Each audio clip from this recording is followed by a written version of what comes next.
So, a very good evening to everyone who are gathered here.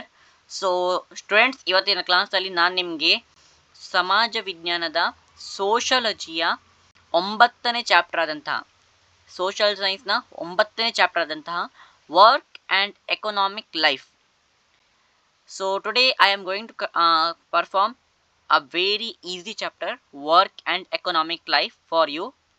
So I request to everyone, please listen this one short lecture. Not one short, is a textbook line by line, but please listen carefully and don't forget to like and subscribe my channel. So if you have any doubt, you can comment me. You can put drop your doubts in the comment box so that I can give a solution for your doubts. Okay, so let's start the chapter. ಮೊದಲನೇದಾಗಿ labours ಅಂದರೆ ಏನಂತ ಹೇಳ್ತೇನೆ. Labour is an act performed to achieve a particular goal.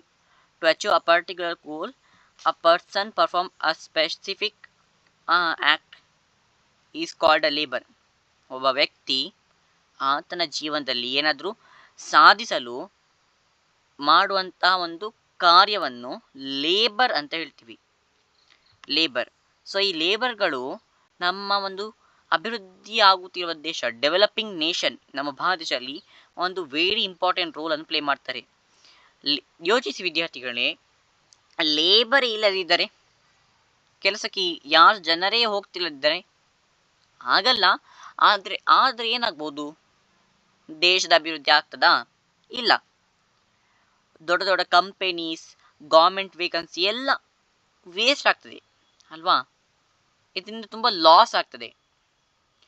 ಆದ್ದರಿಂದ ಒಂದು ದೇಶದಲ್ಲಿ labour ಒಂದು integral ಪಾರ್ಟನ್ನು play ಮಾಡ್ತಾರೆ economic ಲೈಫಲ್ಲಿ. ಓಕೆ, ಒಂದು ದೇಶದ ಆರ್ಥಿಕತೆಯಲ್ಲಿ ಲೇಬರ್, ಕೆಲಸದವ ವೆರಿ ಇಂಪಾರ್ಟೆಂಟ್ ರೋಲನ್ನು ಪ್ಲೇ ಮಾಡ್ತಾನೆ. ಸೊ ಸೆಕೆಂಡ್ ನಾವು ನೋಡೋದಾದರೆ ಡಿವಿಷನ್ ಆಫ್ ಲೇಬರ್. ಇದೆರಡು ಪಾಯಿಂಟ್ಸ್ ಅಂಡರ್ಸ್ಟ್ಯಾಂಡ್ ಆಗಿದೆ ಅಂತ ಅಂದ್ಕೊಳ್ತೇನೆ. ಫುಲ್ ಓದಲಿಲ್ಲ, ಯಾಕೆಂದರೆ ಇಂಪಾರ್ಟೆಂಟ್ ಕಾನ್ಸೆಪ್ಟ್ಸ್ಗಳನ್ನು ಮಾತ್ರ ಹೇಳ್ತೇನೆ. ಇದು ಬಿಟ್ಟು ನಿಮ್ಮ ಪರೀಕ್ಷೆಯಲ್ಲಿ ಯಾವುದು ಸಹ ಬರಲ್ಲ, ಇದು ನನ್ನ guarantee. Okay, so second topic ನೋಡೋದಾದರೆ division of labour and classes. ಮೊದಲದಾಗಿ ಕೇಳ್ಕೊಳ್ಳಿ, ಡಿವಿಷನ್ ಆಫ್ ಲೇಬರ್ ಎಂದರೆ ಏನಂತ.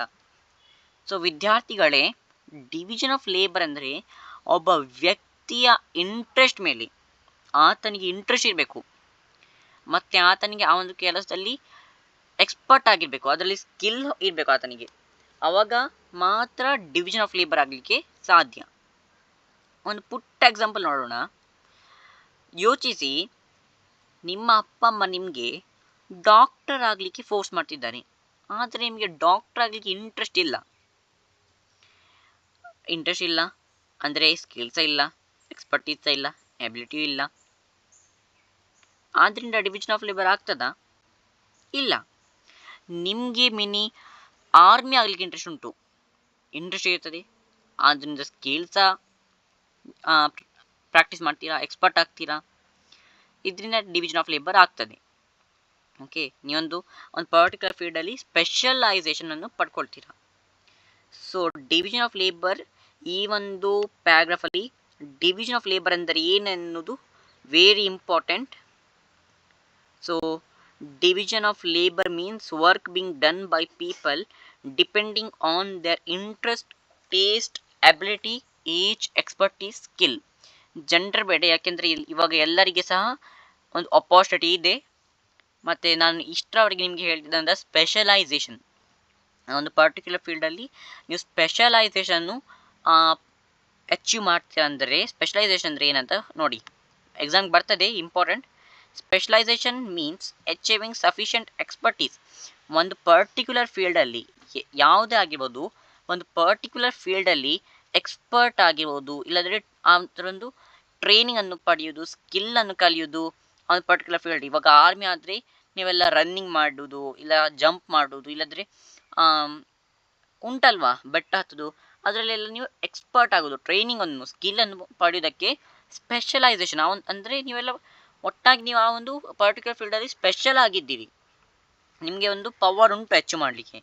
ಇದನ್ನು ನಾವು ಸ್ಪೆಷಲೈಸೇಷನ್ ಅಂತ ಹೇಳ್ತೀವಿ. ಓಕೆ, ಸೊ ಈ ಒಂದು ಡಿವಿಷನ್ ಆಫ್ ಲೇಬರಲ್ಲಿ ಡಿವಿಷನ್ ಆಫ್ ಲೇಬರ್ ಅಂದರೆ ಏನು ಮತ್ತು ಸ್ಪೆಷಲೈಸೇಷನ್ ಅಂದರೆ ಏನು, ಇದೆರಡು ಮಾತ್ರ ಇಂಪಾರ್ಟೆಂಟ್. ಮುಂದೆದು ಏನು ಬೇಡ, ಡೈರೆಕ್ಟಾಗಿ ನಾವು ಪೇಯ್ಡ್ ವರ್ಕ್ ಮತ್ತು ಅನ್ಪೇಯ್ಡ್ ವರ್ಕ್ ಅಂದರೆ ಏನಂತ ನೋಡೋಣ. ಸೊ ಕ್ಲಿಯರಾಗಿ ಕೇಳ್ಕೊಳ್ಳಿ. ಪೇಯ್ಡ್ ವರ್ಕ್, ಇವಾಗ ನಾನೊಬ್ಬ ಗೌರ್ಮೆಂಟ್ ಟೀಚರ್, ಸಮಾಜ ವಿಜ್ಞಾನದ ಶಿಕ್ಷಕ. ನಾನು ಶಾಲೆಯಲ್ಲಿ ಓದಿಸ್ತೇನೆ. ಇದರಿಂದ ನನಗೆ ಸ್ಯಾಲರಿ ಸಿಗ್ತದೆ, ಸಂಬಳ ಸಿಗ್ತದೆ ನನಗೆ. ಇದನ್ನು ನಾವು ಪೇಯ್ಡ್ ವರ್ಕ್ ಅಂತ ಹೇಳ್ತೀವಿ. ಇವಾಗ ಅನ್ಪೇಯ್ಡ್ ವರ್ಕ್ ಅಂದರೆ ಏನೆಂದರೆ, ನೀವು ಮನೆಗೆ ಬಂದ ನಂತರ ಕ್ರಿಕೆಟ್ ಆಟ ಆಡ್ಲಿಕ್ಕೆ ಹೋಗ್ತೀರಿ, ಇಲ್ಲ ಫುಟ್ಬಾಲ್ ಆಟ ಆಡ್ಲಿಕ್ಕೆ ಹೋಗ್ತೀರಿ, ಇಲ್ಲ ಗೇಮ್ ಆಟ ಆಡ್ತೀರಿ, ಇಲ್ಲ ಡ್ರಾಯಿಂಗ್ ಮಾಡ್ತೀರಿ. ನೀವೆಲ್ಲ ಅದೆಲ್ಲ ನಿಮಗೊಂಥರ ಸಂತೋಷ ನೀಡಲು, ಅಂದರೆ ಹ್ಯಾಪಿ ಆಗಲು ನೀವೆಲ್ಲ ಆ ಒಂದು ಕೆಲಸವನ್ನು ಮಾಡ್ತೀರಿ. ಅದರಿಂದ ನಿಮಗೆ ಸ್ಯಾಲರಿ ಅಂತ ಸಿಗಲ್ಲ, ಸ್ಯಾಲರಿ ಎಲ್ಲ ಸಿಗಲ್ಲ. ಅದು ಅನ್ಪೇಯ್ಡ್ ವರ್ಕ್ ಆಗ್ತದೆ. ಈ ಒಂದು ಪೇಯ್ಡ್ ಮತ್ತು ಅನ್ಪೇಯ್ಡ್ ವರ್ಕ್ನ ಡಿಫ್ರೆನ್ಸನ್ನು ಕೇಳ್ತಾರೆ. ಸೊ ಡಿಫ್ರೆನ್ಸನ್ನು ಬರೀಲಿಕ್ಕೆ ನೀವು ಫಸ್ಟ್ ಪೇಯ್ಡ್ ವರ್ಕ್ ಅಂದರೆ ಏನಂತ ಬರೀರಿ. ಇಲ್ಲಿ ನೋಡಿ, ನಾನು ನಿಮಗೆ ಕೊಡ್ತೇನೆ, ಹೈಲೈಟ್ ಮಾಡ್ತೇನೆ. Paid work that provide wages, salary R any other beneficial material is called paid work. ಕೆಲಸ ಮಾಡಿದ್ರೆ ನಿಮಗೆ ಸ್ಯಾಲರಿ ಇಲ್ಲ ಏನಾದರೂ ಮೆಟೀರಿಯಲ್ ಕೊಟ್ಟರೆ ಅದು ಪೇಯ್ಡ್ ವರ್ಕ್ ಆಗ್ತದೆ. ಎಕ್ಸಾಂಪಲ್, ವೆಹಿಕಲ್ ರಿಪೇರಿ ಮಾಡುವ, ಸ್ಕೂಲಲ್ಲಿ ಟೀಚ್ ಮಾಡುವ, ಬಿಲ್ಡಿಂಗನ್ನು ಕನ್ಸ್ಟ್ರಕ್ಟ್ ಮಾಡುವ, ಎಕ್ಸೆಟ್ರಾ ಇತ್ಯಾದಿ ಎಕ್ಸಾಂಪಲ್ ಇದಕ್ಕೆ ಉಂಟು. ಓಕೆ, ಇದು ಪೇಯ್ಡ್ ವರ್ಕ್. ಇವಾಗ ಅನ್ಪೇಯ್ಡ್ ವರ್ಕ್ ಅಂದರೆ ನಾನು ಹೇಳಿದಾಗೆ ಒಂದು ಚಟುವಟಿಕೆ ನೀವು ಮಾಡ್ತೀರಿ, ಆದರೆ ನಿಮಗೆ ಅದು ಸಂತೋಷ ಸಿಗಲು ಮಾತ್ರ. ಅದು ನಿಮಗೆ ಏನು ಪ್ರಾಫಿಟ್ ಇಲ್ಲ, ಏನು ಲಾಸ್ ಇಲ್ಲ, ನಿಮಗೆ ಒಂದು ಸಂತೋಷ ಸಿಗಲಿ, ನಿಮಗೊಂದು ಹ್ಯಾಪಿ ಆಗಲಿಕ್ಕೆ ಮಾಡುವಂಥ ಕೆಲಸ ಅದು ಅನ್ಪೇಯ್ಡ್ ವರ್ಕ್ ಆಗ್ತದೆ. ಸೊ ಇಲ್ಲಿ ಉಂಟು ಡೆಫಿನೇಷನ್ ನೋಡಿ. Activities indulged without any definite purpose but which give mental satisfaction. ನಿಮಗೆ ಒಂದು ಸಂತೋಷ ಕೊಡ್ತದೆ ಆ ಒಂದು ಆ್ಯಕ್ಟಿವಿಟಿ. ಓಕೆ, ನಿಮಗೇನು ಪ್ರಾಫಿಟ್ ಆಗಲ್ಲ, ಆದರೆ ಮೆಂಟಲ್ ನೀವೆಲ್ಲ ಒಂದು ಸ್ಯಾಟಿಸ್ಫ್ಯಾಕ್ಷನ್ ಆಗ್ತದೆ, ಒಂದು ಸಂತೋಷ ಪಡ್ತೀರ. ಅದು unpaid work.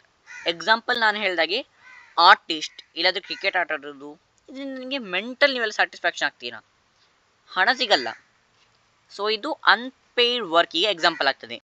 Okay, so difference ಕೇಳಿದರೆ ಒಮ್ಮೆ ಇದನ್ನು ಬರೀ. ಫಸ್ಟ್ ಪಾಯಿಂಟ್ ಪೇಯ್ಡ್ ವರ್ಕ್ ಅಂದರೆ ಏನು, ಅನ್ಪೇಯ್ಡ್ ವರ್ಕ್ ಅಂದರೆ ಏನು, ಅಂದರೆ ಇದಕ್ಕೆ ಎಕ್ಸಾಂಪಲ್ಸ್ ಬರೀರಿ. ಓಕೆ, ನೆಕ್ಸ್ಟ್ ನಾವು ಹೋಗೋದಾದರೆ ಲೇಬರ್ ಡಿಸ್ಕ್ರಿಮಿನೇಷನ್. ಸೊ ಕ್ಲಿಯರಾಗಿ ಕೇಳಿ, ಫಸ್ಟ್ ಕ್ಲಿಯರಾಗಿ ಕೇಳಿ, ಆನಂತರ ಪಾಯಿಂಟ್ ಮಾಡಿ ಕೇಳಿ. ಲೇಬರ್ ಡಿಸ್ಕ್ರಿಮಿನೇಷನ್ ಅಂದರೆ ಹಿಂದಿನ ಕಾಲದಲ್ಲಿ ಭೇದ ಭಾವ ಆಗ್ತಿತ್ತು. ಭೇದ ಭಾವ ಅಂದರೆ ಒಬ್ಬ ವ್ಯಕ್ತಿ ಇರ್ಬೋದು, ಆ ಒಂದು ಯೋಚಿಸಿ, ಒಬ್ಬ ಹುಡುಗ ಇದ್ದಾನೆ, ಒಬ್ಬ ಹುಡುಗಿ ಇದ್ದಾಳೆ ಒಂದು ಕೆಲಸದಲ್ಲಿ. ಓಕೆ, ಹುಡುಗನಿಗೆ ಜಾಸ್ತಿ ಸಂಬಳ ಕೊಡೋದು, ಹುಡುಗಿಗೆ ಕಮ್ಮಿ ಕೊಡೋದು. ಕೆಲಸ ಈಕ್ವಲ್ ಆಗಿ ಮಾಡಿದ್ದಾರೆ, ಆದರೂ ಬಾಯ್ಸಿಗೆ 200 ಕೊಟ್ಟರೆ ಗರ್ಲ್ಸಿಗೆ ಒಂದು 50 ರುಪೀಸ್. ಇದರಿಂದ ಲೇಬರ್ ಡಿಸ್ಕ್ರಿಮಿನೇಷನ್ ಆಗ್ತದೆ. ವೇಜಸಲ್ಲಿ ಡಿಸ್ಕ್ರಿಮಿನೇಷನ್ ಇರ್ಬೋದು, ಡಿಸ್ಕ್ರಿಮಿನೇಷನ್ ಭೇದ ಭಾವ ಮಾಡೋದು ಕೆಲಸದಲ್ಲಿ ಸಹ, ಜೆಂಡರ್ ಮೇಲೆ ಆಗಿರ್ಬೋದು, ಇಲ್ಲ ಕಾಸ್ಟ್ ಮೇಲೆ ಆಗಿರ್ಬೋದು. ಓಕೆ, ಇಲ್ಲ ಎಜುಕೇಷನ್ ಮೇಲೆ ಬಿಡಿ, ಹಾಂ, ಒಂದು ಜೆಂಡರ್ ಮೇಲೋ ಇಲ್ಲ ಕಾಸ್ಟ್ ಮೇಲೋ ಒಂದು ಡಿಸ್ಕ್ರಿಮಿನೇಷನ್ ಮಾಡೋದು, ಅವನಿಗೆ ಜಾಸ್ತಿ ಸ್ಯಾಲರಿ ಕೊಡೋದು, ಈಕೆಗೆ ಕಮ್ಮಿ ಸ್ಯಾಲರಿ ಕೊಡೋದು. ಇದರಿಂದ ಡಿಸ್ಕ್ರಿಮಿನೇಷನ್ ಆಗ್ತದೆ, ಒಂದು ಭೇದ ಭಾವ ಆಗ್ತದೆ ಅಲ್ವಾ. ಇದನ್ನೇ ನಾವು ಲೇಬರ್ ಡಿಸ್ಕ್ರಿಮಿನೇಷನ್ ಅಂತ ಕರಿತೀವಿ. ಇದನ್ನು ಪ್ರೊಹಿಬಿಟ್ ಮಾಡಲು, ಕಮ್ಮಿ ಮಾಡಲು ಇಂದು ಸೆಂಟ್ರಲ್ ಗೌರ್ಮೆಂಟ್ ಏನು ಮಾಡಿದಂದರೆ, ಕೇಳ್ತಾರೆ, ವೆರಿ ಇಂಪಾರ್ಟೆಂಟ್, ಇಷ್ಟವರೆಗೆ ಹೇಳಿದಂಥ ಸ್ಟೋರಿ. ಇದು ಲೇಬರ್ ಡಿಸ್ಕ್ರಿಮಿನೇಷನ್ ಅಂದರೆ ಏನಂತ ಬೇಸಿಕ್ ಒಂದು ಇಂಟ್ರೊಡಕ್ಷನ್ ಕೊಟ್ಟಿದ್ದೇನೆ. ಇಂಟ್ರೊಡಕ್ಷನ್ ಅಂತೆಲ್ಲ ಇದು ನಿಮ್ಮ ಟೆಕ್ಸ್ಟ್ ಬುಕ್ಕಲ್ಲಿ ಉಂಟು, ನಾನು ನಿಮಗೆ ಶಾರ್ಟಾಗಿ ಹೇಳ್ತೇನೆ. ಓಕೆ, ಸೊ ಇದನ್ನು ಕಮ್ಮಿ ಮಾಡಲು, ಈ ಒಂದು ಡಿಸ್ಕ್ರಿಮಿನೇಷನ್, ಈ ಒಂದು ಭೇದ ಭಾವವನ್ನು ಕಮ್ಮಿ ಮಾಡಲು ಇಂದು ಭಾರತ ಸರ್ಕಾರ ಈಕ್ವಲ್ ವೇಜಸ್ ಆ್ಯಕ್ಟ್ ಅಂತ ಅಂದಿದೆ. 1976ರಲ್ಲಿ ಈಕ್ವಲ್ ವೇಜಸ್ ಆ್ಯಕ್ಟ್. ಇದು ನಿಮಗೆ 1 ಮಾರ್ಕಿಗೋ ಇಲ್ಲ MCQ ಫಾರ್ಮೆಟಲ್ಲೋ ಇಲ್ಲ 2 ಮಾರ್ಕ್ಸ್ 3 ಮಾರ್ಕ್ಸಲ್ಲಿ ಈ ಒಂದು ಪ್ರಶ್ನೆ ಬರ್ಬೋದು. Why central government has enacted equal wages act ಅಂತ. 1 ಮಾರ್ಕ್ ಕೇಳಿದರೆ ಜಸ್ಟ್ ಲೇಬರ್ ಡಿಸ್ಕ್ರಿಮಿನೇಷನನ್ನು ಸ್ಟಾಪ್ ಮಾಡಲಿಕ್ಕೆ ಅಂತ ಬರೀರಿ. 2 ಮಾರ್ಕ್ಸ್ 3 ಮಾರ್ಕ್ಸ್ ಕೇಳಿದರೆ ನಾನು ಮೊದಲು ಹೇಳಿದಂಥ ಕತೆ, ಡಿಸ್ಕ್ರಿಮಿನೇಷನ್ ಹೇಳ್ದಲ್ಲ, ಸ್ಯಾಲರಿ ಡಿಸ್ಕ್ರಿಮಿನೇಷನ್, ಆ ಒಂದು ಕತೆ ಮತ್ತೆ ಒಂದು ಇಷ್ಟನ್ನು ಬರೆದು ಬಿಡಿ. ಓಕೆ, ಆದ್ದರಿಂದ hence the central government has started equal wages act ಅಂತ ಬರೀರಿ. ಇಷ್ಟೇ ಈ ಒಂದು ಪ್ಯಾರಾಗ್ರಾಫಲ್ಲಿ central government has enacted equal wages act in 1976. Okay, so ನಾವು ನೆಕ್ಸ್ಟ್ ಮುಂದೆ ಹೋಗಬೇಕಾದ್ರೆ ಅನ್ಎಂಪ್ಲಾಯ್ಮೆಂಟ್ ಅಂದರೆ ಏನಂತ ನೋಡಿ. ಇದರಲ್ಲಿ 4 ಕ್ವಶನ್ಸ್, ಇದನ್ನು ಸರಿಯಾಗಿ ಕಲ್ತ್ರೆ ಸಾಕು. ಒಂದು ಹೇಳ್ತೇನೆ, ಸೋಷಲನ್ನು ಬಾಯಿ ಪಾಠ ಮಾಡಲಿಕ್ಕೆ ಹೋಗಬೇಡಿ. ಸೋಷಲನ್ನು ಅಂಡರ್ಸ್ಟ್ಯಾಂಡ್ ಮಾಡಿ 2 ಸರ್ತಿ ಓದಿ ಬರೀರಿ. ಓಕೆ, ಅನ್ಎಂಪ್ಲಾಯ್ಮೆಂಟ್ ಅಂತ ಈ ಒಂದು ಟಾಪಿಕಲ್ಲಿ ಬರುವಂಥ ಪ್ರಶ್ನೆ 4 ಪ್ರಶ್ನೆ. ಒಂದು, ಅನ್ಎಂಪ್ಲಾಯ್ಮೆಂಟ್ ಅಂದರೇನು. ಎರಡನೇದು, ಕಾರಣ, ಅನ್ಎಂಪ್ಲಾಯ್ಮೆಂಟ್ ಆಗಲು ಕಾರಣ. ಮೂರನೇದು, ಇದರಿಂದ ಆಗುವ ಆಗುವಂತಹ ಎಫೆಕ್ಟ್. ಫೋರ್ತ್, ಮೇಜರ್ಸ್, ರೆಮಿಡೀಸ್, ಏನೆಲ್ಲ ಭಾರತ ಸರ್ಕಾರ ಈ ಒಂದು ಅನ್ಎಂಪ್ಲಾಯ್ಮೆಂಟನ್ನು ಕಮ್ಮಿ ಮಾಡಲಿಕ್ಕೆ ಏನೆಲ್ಲ ಮಾಡಿದೆ, ಆ ಒಂದು ಪ್ರಶ್ನೆ ನಿಮಗೆ ಕೇಳ್ತಾರೆ. ಓಕೆ, ಸೊ ನೋಡಿ, ಅನ್ಎಂಪ್ಲಾಯ್ಮೆಂಟ್ ಅಂದರೆ ನಿಮಗೊಂದು ಕಿರು ಪರಿಚಯವನ್ನು ನೀಡ್ತೇನೆ. ಈ ಎನ್ನುವ ಒಬ್ಬ ವ್ಯಕ್ತಿ ಇದ್ದಾನೆ. ಓಕೆ, ಆತ ತುಂಬ ಎಜುಕೇಟೆಡ್, ಆತನಿಗೆ ಅಬಿಲಿಟಿ ಸಹ ಉಂಟು, ಪವರ್ ಸಹ ಉಂಟು, ಏಜ್ ಸಹ ಸರಿ ಉಂಟು. ಆದರೆ ಆತನಿಗೆ ಕೆಲಸ ಸಿಗ್ತಾ ಇಲ್ಲ, ಅಪಾರ್ಚುನಿಟಿ ಸಿಗ್ತಿಲ್ಲ. ಅಂದರೆ ಆತ ಅನ್ಎಂಪ್ಲಾಯ್ಮೆಂಟಿಗೆ ಒಳಗಾದ ವ್ಯಕ್ತಿ. ಸೊ ಇದಕ್ಕೆ ಕಾರಣಗಳುಂಟು ಸ್ವಲ್ಪ. ಒಂದು, ಓವರ್ ಪಾಪ್ಯುಲೇಷನ್, ಭಾರತದಲ್ಲಿ ಜನಸಂಖ್ಯೆ ಜಾಸ್ತಿ ಉಂಟು ಇವಾಗ. ಇನ್ನೊಂದು, ಓವರ್ ಪಾಪ್ಯುಲೇಷನ್ಗೆ ಒಂದು ಈಕ್ವಲ್ ಆದಂಥ ಒಂದು ವಿಷಯ ಉಂಟು, too much division of labour. Division of labour ಅಂದರೆ ಗೊತ್ತುಂಟು, ಒಬ್ಬ ವ್ಯಕ್ತಿಯ ಇಂಟ್ರೆಸ್ಟ್, ಆತನ ಒಂದು ಟ್ಯಾಲೆಂಟ್, ಅಬಿಲಿಟಿ, ಟೇಸ್ಟ್, ಎಕ್ಸ್ಪರ್ಟೀಸ್ ಇತ್ಯಾದಿಗಳ ಮೇಲೆ ಆತನಿಗೊಂದು ಕೆಲಸ ಕೊಡೋದು, ಆತನಿಗೆ ಸಿಗುವಂತಹ ಒಂದು ಕೆಲಸ, ಇದನ್ನು ನಾವು ಡಿವಿಷನ್ ಆಫ್ ಲೇಬರ್ ಹೇಳ್ತೀವಿ. ಇದಿವಾಗ ಭಾರತ ದೇಶದಲ್ಲಿ ಜಾಸ್ತಿ ಆಗಿದೆ. ಯಾಕೆಂದರೆ ನಮ್ಮ ಭಾರತ ದೇಶದಲ್ಲಿ ಇವಾಗ ತುಂಬ ಲಿಟ್ರಸಿ ಇರುವಂತಹ ಜನರಿದ್ದಾರೆ, ತುಂಬ ಜನರಿದ್ದಾರೆ. ಆತನಿಗೆ ಬೇರೆ ಬೇರೆ ಇಂಟ್ರೆಸ್ಟ್ ಉಂಟು, ಬೇರೆ ಬೇರೆ ಫೀಲ್ಡಲ್ಲಿ. ಓಕೆ, ಇದರಿಂದ ಅವರು ಆ ಒಂದು ಪರ್ಟಿಕ್ಯುಲರ್ ಗೋಲಿಗೆ ಒಂಥರ ಇಂಟ್ರೆಸ್ಟ್ ಕೊಟ್ಟು ಡೆವಲಪ್ಮೆಂಟ್ ಆಗ್ತದೆ. ಓಕೆ, ಅಂದರೆ too much division of labour. ಇನ್ನೊಂದು, ಸೋಷಲ್ ಇನ್ಇಕ್ವಾಲಿಟಿ, ಸಮಾಜದಲ್ಲಿ ಈಕ್ವಾಲಿಟಿ ಕೊಡಲ್ಲ. ನಂತರ ಇಲ್ಲಿಟ್ರಸಿ ಅಂದರೆ ಎಜುಕೇಷನ್ ಇದ್ದವ, ಇಲ್ಲಿಟ್ರಸಿ ಅಂದರೆ ಎಜುಕೇಷನ್ ಇಲ್ಲದವ. ಓಕೆ, ಇದು ಕಾರಣ. ಇದರಿಂದ ಆಗುವಂತಹ ಎಫೆಕ್ಟ್ಗಳಾವು ಅಂತ ಹೇಳ್ತೇನೆ ನೋಡಿ. ಅನ್ಎಂಪ್ಲಾಯ್ಮೆಂಟ್ ಇದ್ದರೆ, ನಿರುದ್ಯೋಗ ಇದ್ದರೆ ಬಡತನ ಬರ್ತದೆ, ಗೊತ್ತುಂಟು. ಬಡತನ ಬಂದರೆ ಮೆಡಿಸಿನ್, ಮದ್ದು ಇತ್ಯಾದಿಗಳನ್ನೆಲ್ಲ ಪರ್ಚೇಸ್ ಮಾಡಲಿಕ್ಕೆ ಆಗಲ್ಲ. ಅದೆಲ್ಲ ಆಗಲಾದ್ರೆ ಕ್ರೈಮ್ ಜಾಸ್ತಿ ಆಗ್ತದೆ. ಆತನ ಹತ್ರ ಹಣ ಉಂಟಂತ ಆತನಿಗೆ ಹೋಗಿ ಇದೆಲ್ಲ ಮಾಡ್ತಾರೆ, ಒಂಥರ ಹೊಡಿತಾರೆ, ಅಡೆಗೆ ಅದಕ್ಕೆಲ್ಲ ಹೋಗ್ತಾರೆ. ಫ್ಯಾಮಿಲಿ ಡಿಸ್ಇಂಟಿಗ್ರೇಷನ್ ಆಗ್ತದೆ, ಮನೆಯಲ್ಲಿ ಯಾವಾಗ ಜಗಳ ಆಗ್ತದೆ, ಕರಪ್ಷನ್ ಹೆಚ್ಚುತ್ತದೆ, ಮೋಸ ಆಗ್ತದೆ, ಕಳ್ಳತನ ಜಾಸ್ತಿ ಆಗ್ತದೆ. ಇದೆಲ್ಲ ಅನ್ಎಂಪ್ಲಾಯ್ಮೆಂಟ್ ಇದ್ದರೆ ಆಗುವಂತಹ ಎಫೆಕ್ಟ್ಸ್ಗಳು. ಸೊ ಭಾರತ ಸರ್ಕಾರ ಇದನ್ನೆಲ್ಲ ಕಮ್ಮಿ ಮಾಡಲಿಕ್ಕೆ ತುಂಬ ವರ್ಕ್ಗಳನ್ನು ಮಾಡಿದೆ. ಅದರಲ್ಲಿ ಒಂದು, ಪಾಪ್ಯುಲೇಷನ್ ಕಂಟ್ರೋಲ್ ಮಾಡ್ತಿದೆ. ಓಕೆ, ದೇಶದಲ್ಲಿ ಪಾಪ್ಯುಲೇಷನ್ ಕಂಟ್ರೋಲ್ ಮಾಡ್ತಿದೆ, ಪ್ರೋತ್ಸಾಹ ನೀಡ್ತಿದೆ ಕಾಟೇಜ್ ಇಂಡಸ್ಟ್ರೀಸ್ಗಳಿಗೆ. ಓಕೆ, ಕಾಟೇಜ್ ಇಂಡಸ್ಟ್ರೀಸ್ಗಳಿಗೆ ಪ್ರೋತ್ಸಾಹ ನೀಡ್ತಿದೆ. ಆನಂತರ ಅಗ್ರಿಕಲ್ಚರಲ್ ಡೆವಲಪ್ಮೆಂಟ್ ಮಾಡ್ತಿದೆ. ಅಗ್ರಿಕಲ್ಚರ್ ಗೊತ್ತುಂಟಲ್ಲ ನಿಮಗೆಲ್ಲ, ಹಿಂದಿಯಲ್ಲಿ ಎಂದು ಹೇಳ್ತಾರೆ ಖೇತಿಬಾಡಿ, ರೈತರ ಕೆಲಸ ಇತ್ಯಾದಿಗಳಿಗೆ ತುಂಬ ಇಂಟ್ರೆಸ್ಟ್ ನೀಡ್ತಿದ್ದಾರೆ. ಇದನ್ನೆಲ್ಲ ಡೆವಲಪ್ಮೆಂಟ್ ಮಾಡ್ತಿದ್ದಾರೆ, ಕೈಗಾರಿಕಾ ಅಭಿವೃದ್ಧಿ ಮಾಡ್ತಿದ್ದಾರೆ, ಪಂಚವಾರ್ಷಿಕ ಯೋಜನೆ ತಂದಿದ್ದಾರೆ, ಎಜುಕೇಷನ್ ರಿಫಾರ್ಮ್ಸ್ ಅಂತಂದರೆ ರೂರಲ್ ಡೆವಲಪ್ಮೆಂಟ್, ಹಳ್ಳಿಗಳ ಅಭಿವೃದ್ಧಿಯನ್ನು ಮಾಡ್ತಿದೆ. ಇದರಿಂದ ದೇಶದ ಅಭಿವೃದ್ಧಿ ಆಗ್ತದೆ. ದೇಶದಲ್ಲಿ ಒಂಥರ ನಿರುದ್ಯೋಗ ಇರಲ್ಲ ಅಲ್ವಾ. ಇದೆಲ್ಲ ಭಾರತ ಸರ್ಕಾರ ಮಾಡಿದಂಥ ಕೆಲಸ. ಯಾವುದಕ್ಕೆ? ನಿರುದ್ಯೋಗ ಕಡಿಮೆ ಮಾಡಲಿಕ್ಕೆ. Very very very important question ಇದು. ತುಂಬ ಸರ್ತಿ ಕೇಳಿದ್ದಾರೆ, ಈ ವರ್ಷ ಸಹ ಕೇಳಬಹುದು. ಸೊ ಬೇಸಿಕಲಿ ಇದು 3 ಮಾರ್ಕ್ಗೆ ಬರುವಂಥ ಕ್ವಶನ್. ಇದೆರಡು 2 ಮಾರ್ಕ್ಗೆ ಬರ್ಬೋದು, ಇದು 1 ಮಾರ್ಕ್ಗೆ ಬರ್ಬೋದು. ಓಕೆ, ಸೊ ಅಂಡರ್ಸ್ಟ್ಯಾಂಡ್ ಆಗಿದೆ ಅಂತ ಭಾವಿಸ್ತೇನೆ. ಅಂಡರ್ಸ್ಟ್ಯಾಂಡ್ ಆಗಿರ್ಬೋದು, ಕ್ಲಿಯರ್ ಆಗಿ ಹೇಳಿದ್ದೇನೆ.